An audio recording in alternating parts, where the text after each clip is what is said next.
Olá, meus queridos irmãos da Casa da Família Espírita. Como nos encontramos ainda impossibilitados de estarmos juntos lá na nossa casa, eu faço nesse momento um convite de nos transportarmos até lá, todos nós, e compartilharmos do amor do nosso Mestre Jesus, como a gente fazia todas as semanas, em que Jesus, de braços abertos, nos esperava, para que pudéssemos unir o nosso amor e buscássemos recursos, alimento precioso para a nossa caminhada. Então, vamos fazer de conta que nós estamos lá. A gente sai das nossas casas nesse momento e se imagina todos juntos sentindo o amor do nosso Mestre. Para isso a gente precisa fazer esse preparo. A gente precisa buscar essa conexão com Ele. Então eu convido a todos a uma respiração profunda e tranquila, para que possa receber esses fluidos benéficos de Jesus, essa atmosfera do entendimento, para que realmente o Evangelho coloque ferramentas valiosas nas nossas mãos, para a gente prosseguir na nossa caminhada. Então, uma respiração, um coração tranquilo, e a gente se harmoniza na prece que Jesus nos ensina a buscar esse Pai misericordioso, esse Pai que é nosso, é o Pai de todos nós. Pai nosso, que estais nos céus, santificado seja o vosso nome. Venha a nós o vosso reino, e seja feita a vossa vontade, assim na terra como nos céus. E o pão nosso de cada dia, dai-nos hoje, Senhor. Perdoa, Pai, as nossas dívidas, assim como nós devemos perdoar aos nossos devedores. E não deixeis, Pai, cairmos em novos erros e tentações, mas livra-nos de todo mal, que assim seja. Graças a Deus e graças a Jesus.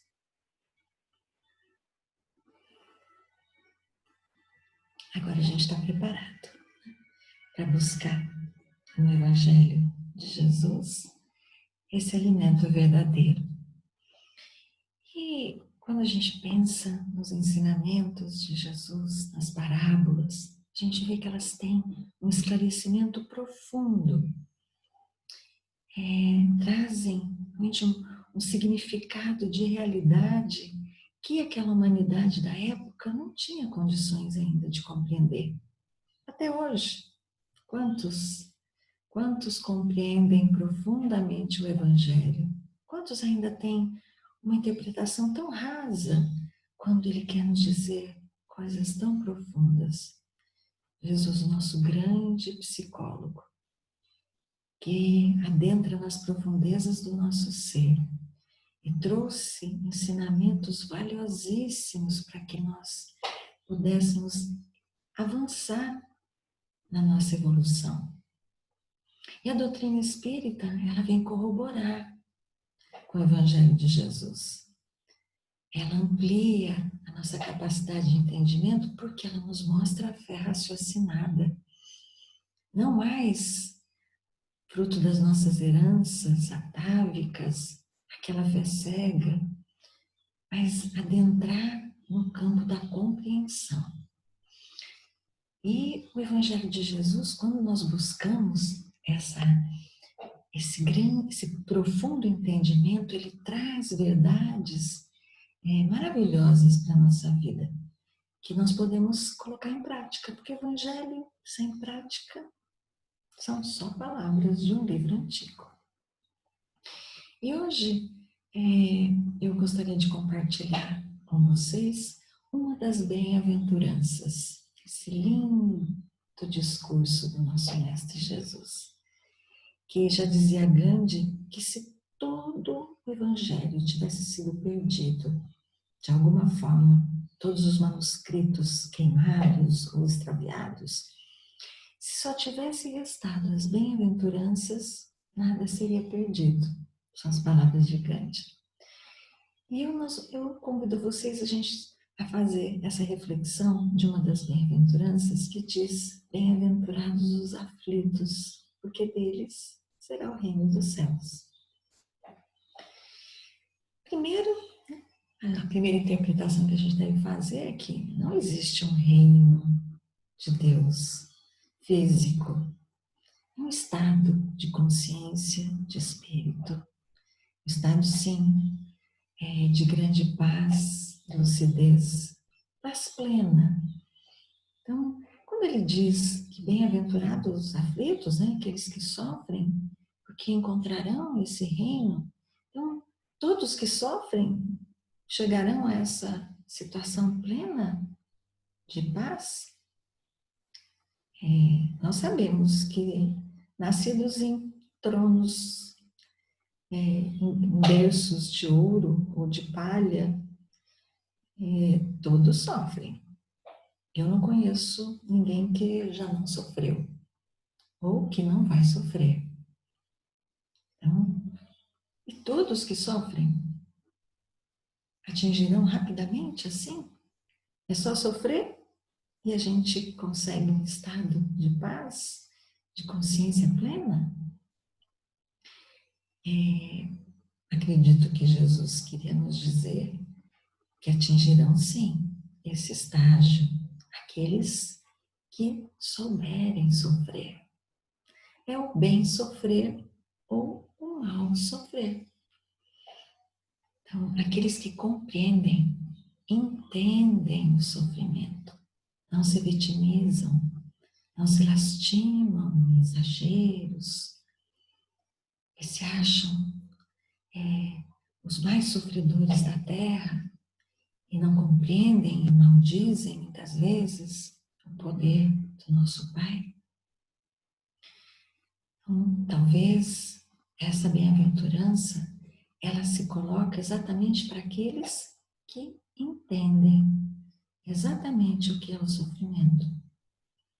Então, o livro Céu e Inferno, um dos livros do Pentateuco kardeciano que nós seguimos, ele vai falar que a causa maior dos sofrimentos é a imperfeição ainda dos homens. E realmente é. Nós ainda sofremos porque somos inferiores e imperfeitos. E o livro ainda, o Céu e o Inferno, ele vai falar mais um pouco. Ele diz assim, que uma existência corpórea, ela é claramente insuficiente para que o espírito possa adquirir todo o bem que lhe falta e se desfazer de todo o mal que traz em si. Quer dizer, nós somos espíritos milenares e trazemos muitos males dentro de nós, que ocasionam ainda todo o sofrimento que nós temos hoje. A nossa querida Joana de Ângeles, mentora do grande Divaldo, ela vai nos dizer também de forma tão maravilhosa que não te revoltes no crisol das dores, mesmo que sejam fortes. A dor chega para que o espírito triunfe sobre ela, ao invés de ser por ela esmagado. Quantas vezes, em meio ao sofrimento, nós nos destruímos, sem perceber que nós estamos, assim, sendo curados através dele. Por isso é o alerta de Joana, que não sejamos esmagados diante do sofrimento, mas sim busquemos esta compreensão, esse entendimento. Ainda a causa, sim, dos nossos sofrimentos são pelos nossos excessos, pelos nossos abusos, pela nossa ainda ignorância em relação àquilo que fazemos, àquilo que sentimos, da forma que levamos a nossa vida. Estamos buscando esse aprendizado e um dos grandes aprendizados nesse momento até que nós estamos vivendo, é lidar com alguns sofrimentos. É certo também que muitos sofrimentos, eles não encontram uma causa clara nessa existência. E aí a gente vai entender um pouquinho por que nós estamos num mundo de provas e expiações. Alguns sofrimentos são provas. E o que são provas na escola? Não são os testes que a gente faz para testar se nós aprendemos ou não? Então, é exatamente isso. Muitas vezes, nós pedimos por passar por essas provas para testar se nós aprendemos as lições que nos foram oferecidas. Então, as expiações já não, né? Já são as penas realmente impostas diante dos nossos desvios de conduta. Por isso que toda expiação é uma prova, mas nem toda prova é uma expiação. Todas elas denotam inferioridade ainda do ser. E é por isso que nós ainda estamos neste mundo, porque ainda temos muito a nos burilar, muito a nos melhorar. Mas a consciência disso é que faz com que nós possamos evoluir. E as provas vêm para isso, para que a gente possa avançar de uma forma mais consciente. Nada como testar se a gente está indo pelo caminho certo, né? Se estamos fazendo a receita do nosso bolo de forma correta. Mas nós vemos também que muitas vezes, diante dos nossos sofrimentos, nós somos afetados ainda pela nossa imaturidade e ficamos esperando as intervenções dos espíritos protetores, pedindo a eles que extirpem os nossos sofrimentos, que levem embora. Denota isso grande maturidade do nosso ser ainda. E o querido Emmanuel, no livro Livro da Esperança, psicografado pelo nosso querido Chico, ele vai fazer uma comparação dos espíritos protetores com as ações dos nossos pais. Então, ele vai dizer nesse livro que a forma como os espíritos protetores agem em nossas vidas é como um pai que muitas vezes interna seu filho no manicômio, como diz o livro, para que aquele seu ente tão querido não vá da loucura à criminalidade, a tirar a sua própria vida ou tirar a vida de outros. Ele vai falar da mesma forma, os pais que muitas vezes levam seu filho a um hospital para amputar um membro que está cometido por uma doença e que, sem amputação, a doença pode se alastrar e aí abreviar aquela existência. Ele vai dizer também daqueles pais que aceitam o cárcere do seu filho para que, de alguma forma, ele não possa levar à frente mais as suas delinquências. Percebem que esses pais, eles não estão distantes dos seus filhos. Muito pelo contrário, eles continuam trabalhando, orando por eles, para que eles possam, de alguma forma, se curar e retornar ao convívio saudável. É exatamente o que os nossos espíritos protetores fazem. Muitas vezes nós queremos o imediatismo, a resposta rápida, a solução breve, e eles estão somente nos ensinando nesse belo exemplo que o Emmanuel nos dá no Livro da Esperança. Leiam. E a gente percebe o quanto o sofrimento, nesses casos citados por Emmanuel, ele o sofrimento se mostra como um remédio justo para que males maiores não aconteçam. Então, nós precisamos realmente compreender que o momento não é de encontrar culpados mais para o nosso sofrimento, mas percebemos que o nosso sofrimento ainda é causado pela falta de ouvirmos a nossa consciência. Se nós buscássemos mais o nosso autoconhecimento e ouvíssemos mais essa voz interior, nós com certeza não recairíamos tanto nos mesmos erros ou ainda cometeríamos outros novos. Porque o bem e o mal, eles são tratados da mesma forma por uma lei, obedecem à lei da reciprocidade.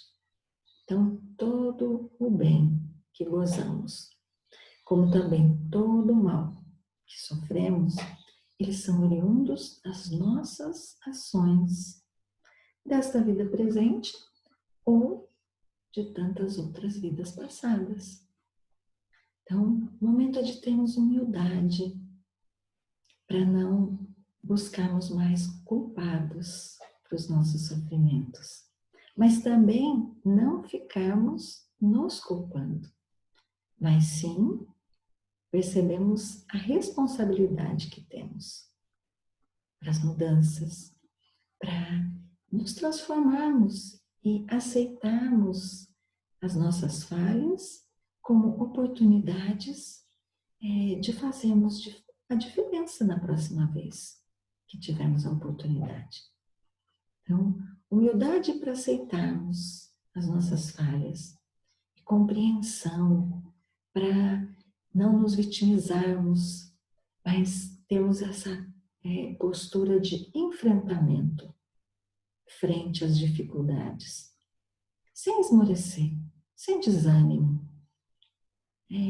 A certeza de que Deus permanece em nós, para que possamos evoluir aprendendo a cada dia.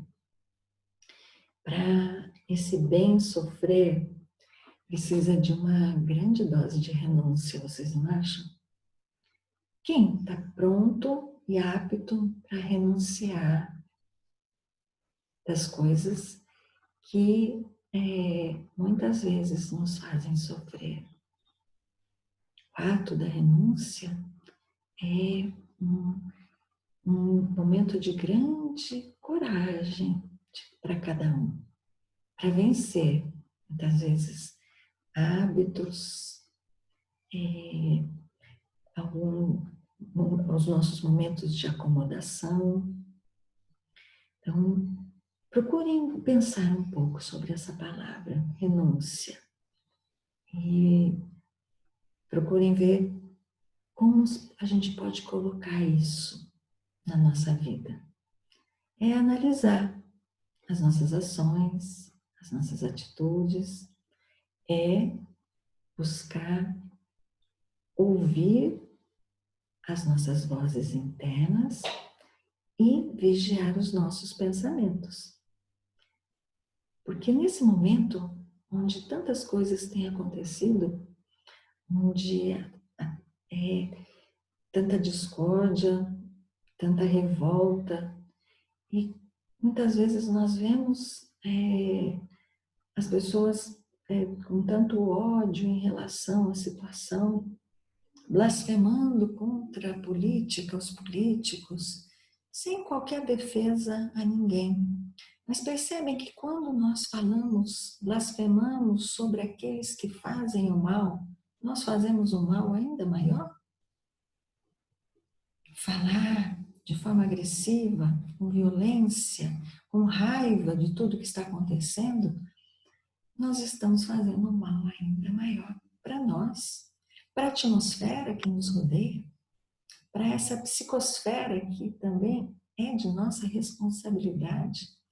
Nós estamos criando um mal muito maior Então, sermos silenciosos, muitas vezes, não é passividade, mas é treinar aquilo que Jesus nos ensina em relação a julgar o outro. Será que já não fomos esses homens tão ruins também no passado? O momento é realmente de compreender que tudo que estamos passando, de alguma forma, nós participamos em outras vidas e causamos alguns sofrimentos, ou estamos pedindo as provas para a nossa evolução. E quando eu preparava essa nossa conversa, essa nossa reflexão, eu ouvi um vídeo do Geraldo Lenes Neto. Ele é um mineiro, amigo, nosso querido Chico, a sua família foi contemporânea do Chico e ele, desde jovem, conviveu com o nosso querido Chico Xavier e teve essa bênção de ouvir muitas das suas histórias. E ele conta uma história que eu desconhecia, que me encantou muito. Mesmo depois ouvindo que há algumas controvérsias em relação a isso, de acreditarem ou não, de terem gostado da história ou não, o Chico não está aqui para confirmar. Mas eu sempre tenho esse lema de só desacreditar, né? Eu acredito sempre e desacredito se houverem algumas provas para que eu possa não acreditar naquilo que foi dito. De qualquer forma, a história que ele conta, ela é muito maravilhosa. E eu vou compartilhar com vocês isso. Então ele fala que o Chico contou para ele uma vez que existem os planetas prisionais, aonde ficam os espíritos que causaram grandes catástrofes, espíritos perversos que causaram muitas mortes, muitos sofrimentos. Então ele fala que no nosso sistema existem três planetas, na verdade 2 planetas e o outro é um astro. Né? Ele fala que Mercúrio, Plutão e a Lua seriam 3 astros onde estariam aprisionados esses espíritos. Eu fiquei pensando que é Mercúrio, planeta mais quente, né? Plutão, o mais frio de todos, né? Parece já ambientes inóspitos, né? E ele fala que esses espíritos, eles ficam aprisionados lá, porque se eles ficassem, né, em outras zonas, né, espirituais, eles sucumbiriam pelo tamanho assédio que eles sofreriam dos espíritos que eles fizeram sofrer um dia. E aí ele vai contar uma história de Hitler e Gandhi. Nós sabemos que eles foram contemporâneos, né? Aqui o Hitler morreu em 1945 e Gandhi em 1948. E eu não sabia que eles tiveram, né, qualquer ligação. E depois, até o Geraldinho vai contar que em 2011, historiadores encontraram cartas de Gandhi a Hitler, cópias das cartas que Gandhi escreveu a Hitler e as cartas em resposta que Hitler escreveu a Gandhi, até comprovando que eles tiveram realmente alguma ligação no passado. E aí o Geraldinho vai contar que o Chico fala que quando o Hitler desencarna, foi naquele momento em que a Rússia invade a Alemanha, então ele se suicida, ele imediatamente foi levado a pedido de Jesus a um tribunal. E nesse tribunal, na verdade ele foi levado tão imediatamente porque senão ele seria realmente capturado por tantos espíritos que sofreram. por conta das suas ações. E aí, neste tribunal, foi então decretado uma pena a Hitler, a ficar numa prisão dessas. Ele ficou na Lua, né, nessa prisão que existe na Lua, numa solitária, e a condenação dele foi de 100 séculos. 10 séculos, desculpe. 1000 anos. Quer dizer que ele ainda está lá, né? Ele vai permanecer 1000 anos em uma solitária para tentar, para aprender, né, o caminho do bem. E Chico conta que quando Gandhi desencarnou, muito diferente de Hitler, ele foi assassinado, sim, mas no momento do seu desencarne, ele já foi arrebanhado, né, para as zonas mais superiores da Terra. E lá, chegando, ele então fica sabendo do que tinha acontecido com Hitler, que ele estava aprisionado nessa solitária e permaneceria lá por 1000 anos. E ele então pede uma audiência a Jesus. E Jesus o atende. Nossa, vocês imaginam que é uma audiência com Jesus? Somente Gandhi, né, para merecer isso. E aí ele então pergunta a Jesus se era realmente isso. Jesus confirma que ele estaria lá. Gandhi, sabendo que Hitler não tinha mais um mentor, porque o próprio espírito protetor que o acompanhava em vida havia abandonado ele quando ele ainda estava encarnado. E ele então não tinha alguém que o acompanhasse naquele momento.